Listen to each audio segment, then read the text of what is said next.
Central government की भर्तियों में दिल्ली पुलिस का कांस्टेबल हो या फिर सीपीओ एसआई हो, इन दोनों की मांग अभी तक सबसे ज़्यादा रही है। वो अलग चीज़ है कि एसएसएफ हो गया, इसकी भी मांग ज़्यादा है, लेकिन पूरे भारत में कभी 27 पद निकलता है, कभी उससे कम भी निकल जाता है।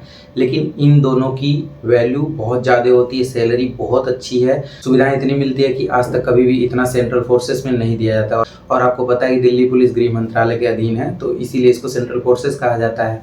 अभी आप लोगों ने एक न्यूज़ सुना होगा कि अलीगढ़ का रहने वाला एक शख्स जो कि यूपी के दरोगा पद पे कार्यरत था, उसने रिजाइन दे दिया है ये कहते हुए कि मुझे दोबारा दिल्ली पुलिस कांस्टेबल ज्वाइन करना है। कि पहले वो व्यक्ति 6 साल ऑलरेडी दिल्ली पुलिस के कांस्टेबल में जॉब कर चुका है।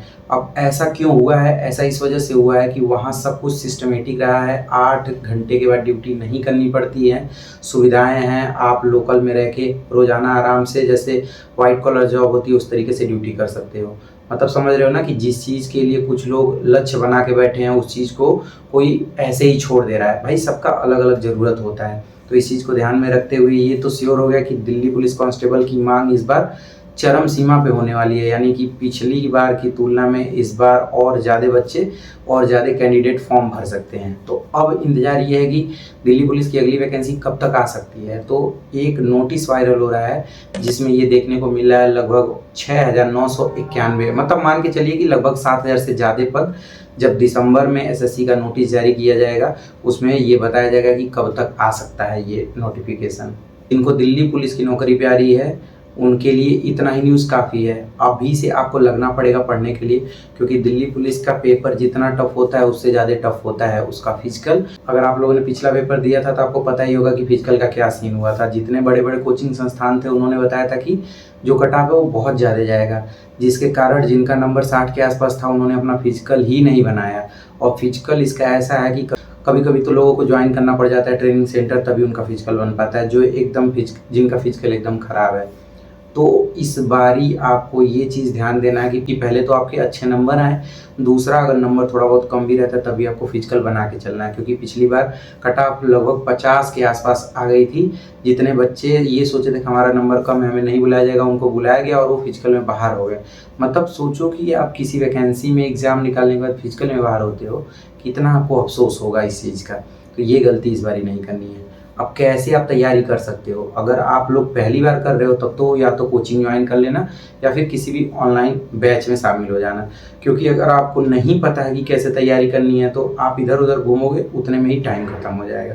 मैं ये नहीं कह रहा कि अगर आपके पास पैसा है नहीं है तब भी आप बैच ज्वाइन करो, लेकिन इतना जान लो कि अपनी ज़िंदगी को बनाने के लिए 100, 200, 400 खर्च हो तो खर्च करना बनता है, ठीक है। तो पहले आप एक काम करो, अगर आपके अगल बगल किसी के पास दिल्ली पुलिस का PYQ हो तो ले लो, नहीं तो आप मार्केट से खरीद लो। उससे आपको अंदाज़ा लग जाएगा कि पेपर का लेवल कैसा रहता है। लगाओगे पेपर तो थोड़ा अंदाज़ा लगेगा, बाकी उसके बाद आपको उसी से सिलेबस भी अंदाज़ा लग जाएगा। उसके बाद आप पढ़ना स्टार्ट करना, ठीक है। जीएस का पोर्शन बहुत ज़्यादा होता है तो जीएस पे ज़्यादा फोकस करना। अगर तैयारी अच्छे से करोगे ना तो कोई भी ऐसी वैकेंसी नहीं है जिसमें आपका सिलेक्शन ना हो जाए। बाकी कट ऑफ कितना जाता है ये मायने नहीं रखता है। हमेशा आप ध्यान देना कि अगर 4 लोग दौड़ रहे हो ना तो आपको अपने पे ही फोकस करना पड़ेगा। अगर आप अपने से ज़्यादा दूसरे पे फोकस करोगे कि ये हमसे कहीं तेज़ ना दौड़ जाए तो 100% वो आपसे तेज़ दौड़ जाएगा और वो पहले नंबर पे आ जाएगा। आपको ये ध्यान देना है कि आपकी स्पीड कितनी हो सकती है। आप अपना 100% दोगे तो आपकी स्पीड उतनी ही होगी। तो इसी तरीके से कंपटीशन हमेशा था। पहले ज़माने में भी कंपटीशन था, 10 लड़के पेपर देते थे तो 4 पढ़ के देते थे, 6 थोड़ा कम पढ़ के देते थे। अब कंपटीशन है कि 10 पढ़ के देते हैं, वो भी अच्छे से पढ़ के देते हैं। तो अच्छी चीज़ है ना, सबको प्लेटफॉर्म मिल रहा है, सब लोग पढ़ के दे रहे हैं, तो आप भी अपनी क्षमता दिखाइए और पढ़ के सिलेक्शन लीजिए। इधर उधर की बातों पे ध्यान ही नहीं देना है, क्योंकि बहुत ही अच्छी नौकरी है। आपको पता है 8 घंटे, वो भी पावरफुल जॉब है।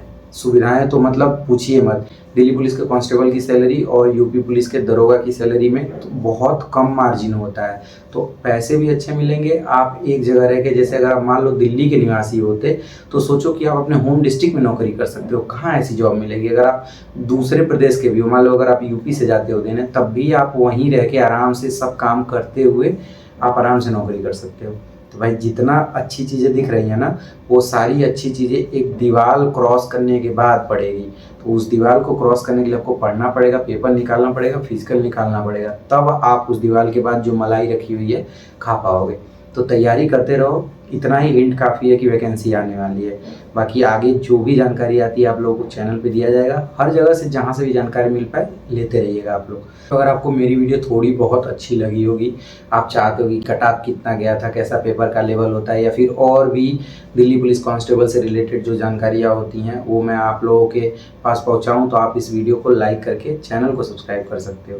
बाकी वीडियो ऐसे चैनल पर मिलती रहेंगी। मिलते हैं अगले वीडियो में, तब तक के लिए अपना ध्यान रखिएगा।